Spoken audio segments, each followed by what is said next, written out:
Ozamis City, yung Misamis Occidental. Ug sa tanan nga nagtanaw kanato karon pinaagi sa Facebook page ug YouTube channel sa A1C. Kumusta ug maayong adlaw. Ako si Dazil Humotikson, kini ang Ozamis Today, pisa 30 ning bulan sa Mayo 2025.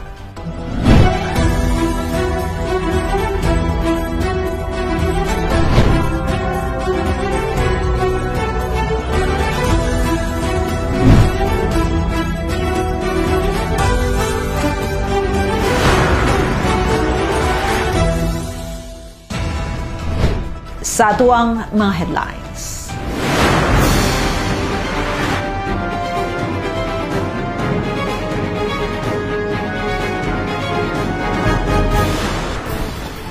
Mayor Indy Waminal may panawagan sa tanan, taliwala sa hulga sa MPOX. Asinso Rice Farmers Full Assistance Program para sa mga mag-uuma may resulta sa baratong bugas para sa mga misamisnon. Governor Waminal nanguna sa inspeksyon sa Amurap. Tinguha nga himuong tourism hub ang Misamis Occidental, mas paligunon pa. Baybay trilyon po padayong nakadawat sa mga proyekto nga nakatabang sa pag-asinso sa barangay. School fence o gate sa Santa Cruz Elementary School na kumpleto na. Illegal parking sa 50th District na sulbad pinaagi sa barangay clearance issuance. Tulo ka mga lalaki sikop sa drug buy-bust operation sa PNP Ozamis. Problemang dala tungod sa banang na stroke, gihatagag solusyon sa Asinso Ozamis Free Hospitalization Program.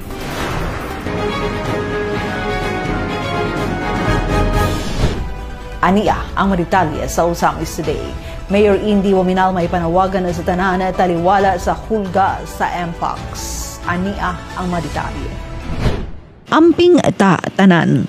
Kini ang panawagan ni Ozamis City Mayor Attorney Henry Indy F. Waminal Jr. sa kapost ng official Facebook page Mayo 30, 2025 sa pagpaabot sa tanan ilabi na sa mga Ozamisnon sa mga measures kun mga lakang nga atong mahimo batok sa MPOX. Pahayag ni Mayor Indy nga isip precautionary measure kun lakang aron mapugna ng MPOX ug magpabiling luwas ng dakbayan gikan ni ini nga virus, istrikto nga ipatuman sa dakbayan sa Ozamis ang Department of Health kun DOH Circular number 2024-0306 kalabot sa MPOX. Gipagawa sa mayor ang Executive Order number 25 HFOJ-005 nga nagpatuman sa interim guidelines gikan sa DOH alang sa prevention, detection ug management sa MPOX taliwala sa pagdaghan sa mga kaso niini sa Mindanao.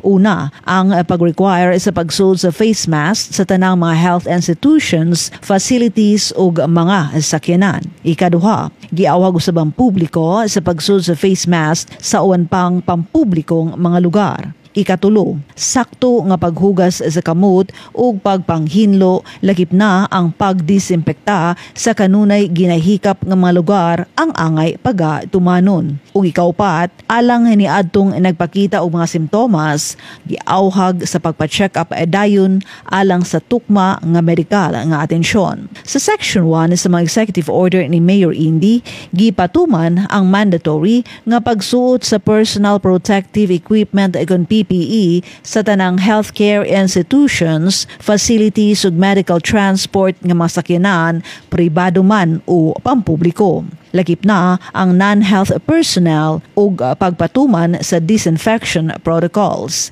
Istrikto usab nga ipatuman ang minimum health protocols base sa DOH memorandum. Ug aron masiguro ang kaluwasan sa publiko ug mapugnan ang pagkalat sa MPOX virus, tanang mga buhatan sa gobyerno ug pribadong mga establishmento sa dakbayan sa Ozamis ang giawha gayud sa pag-require sa ilang mga trabahante sa pagsuot og pag-face mask at tula sa oras sa trabaho, pagpahiluna sa mga sanitizing stations sa mga pultahan ug pagpatuman sa saktong paghugas sa kamot ug sa hingpit nga pagdisinfekta sa mga areas nga kasagarang gihikap sa publiko.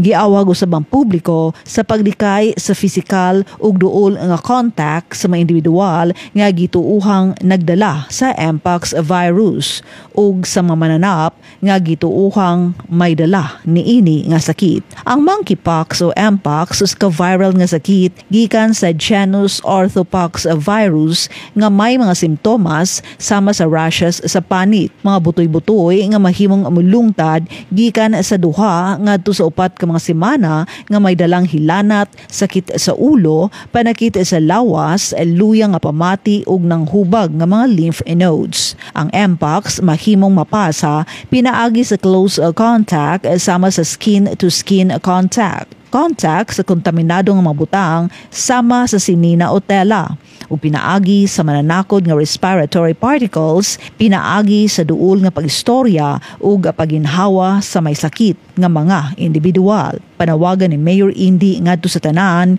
himuon nato karon ang tanan natong mahimo aron mapugnan ang pagkalat niini nga sakit sa atong syudad ug aron malikayan ang pagpatuman sa mas estrikto nga mga lakang ug multa alang niini.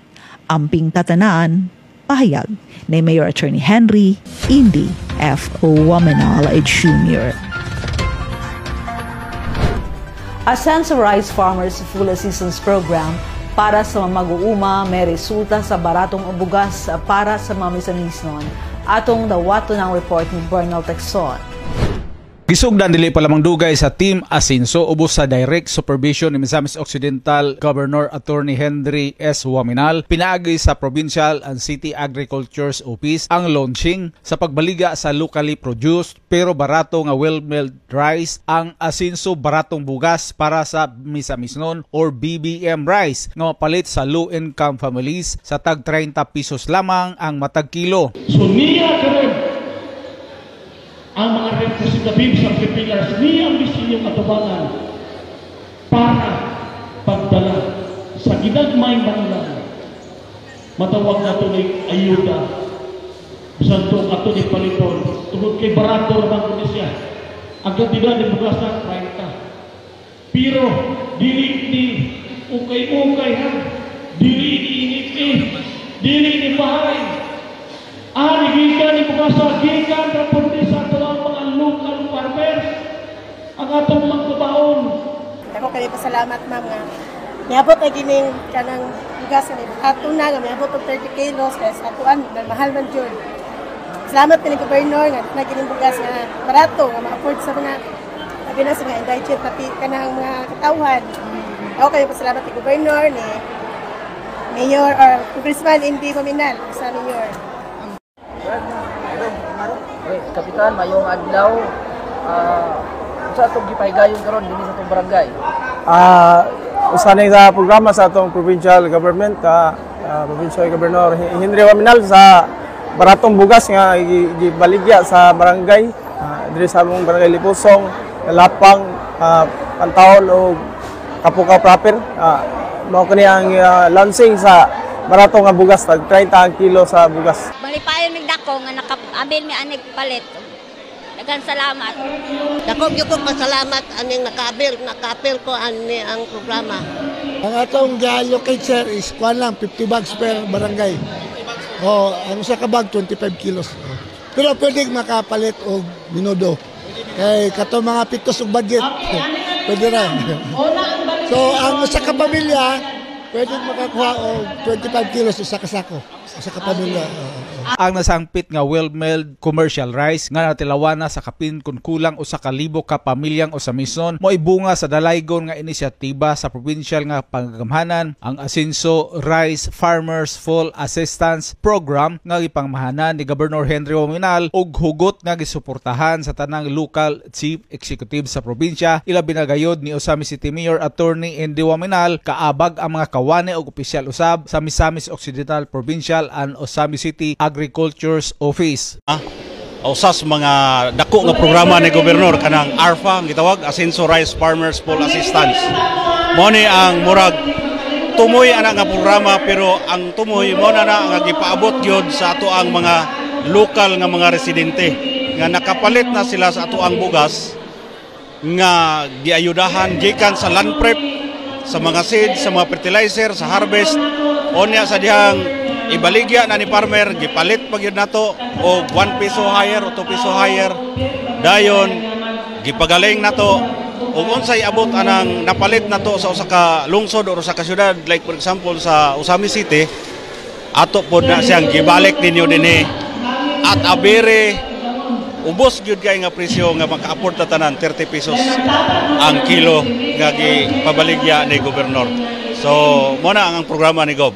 Tungod sa dako kayo priority projects atong pinanggang presidente ang sa agrikultura, nakahuna-huna ang atong pinanggang gobernador nga magbuhat og programa nga usama nini. Unsa man ang siya boy?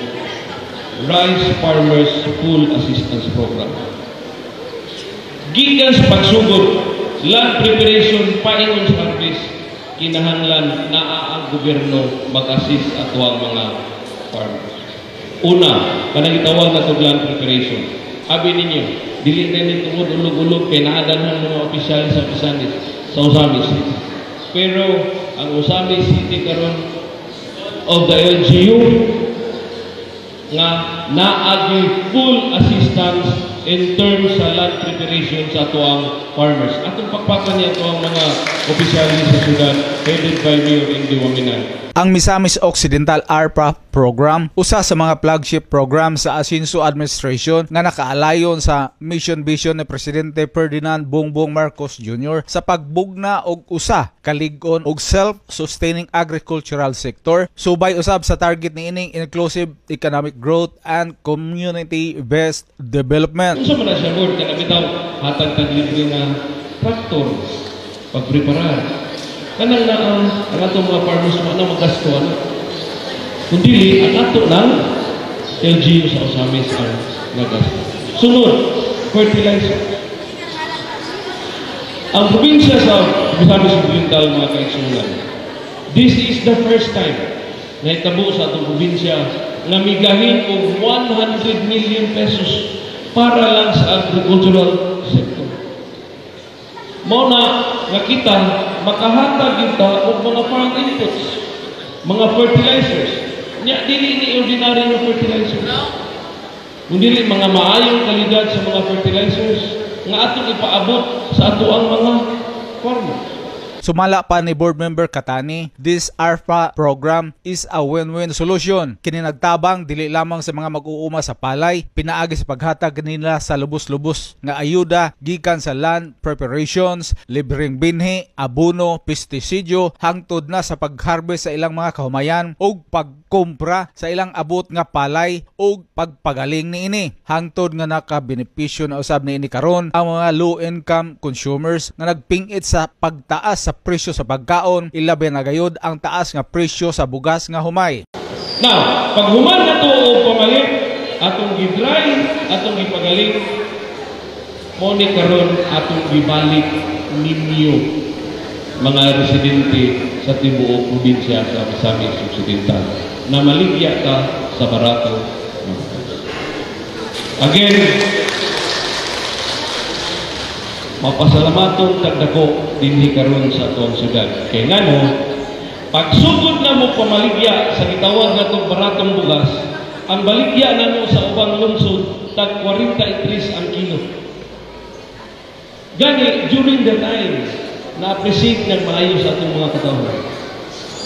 Wala na niya may stock dito. Wala na niya may baligya dito. Sa tag 43 duha, imagine sa tag 43. How much more dinhi ninyo karon nga nato ang bugas ibaligya na lang sa tag 30 pesos. Sumala pa ni Board Member Katani, pinaagi sa gibatuman nga Asinso Rice Farmers Full Assistance nga nagbunga sa pagbarato sa bugas humay. Din unang nakapalit ni ini ang mga low-income earners ug posibleng puhon makapalit na usab ang kinabag-an sa mga misamisnons. Atong matugkad, unsa kalalom ang pagmahal ug pagpangga kanato sa atong mga Asinso leaders, pinanguluhan ni Misamis Occidental hardworking Governor Attorney Henry S. Waminal. Alang sa Osamis Today, ako si Bernald Texo. Salamat Bernald. Governor Waminal nanguna sa inspeksyon sa Amorap. Tinguha nga himuong tourism hub ng Misamis Occidental, mas gipaligon pa. Anyang report.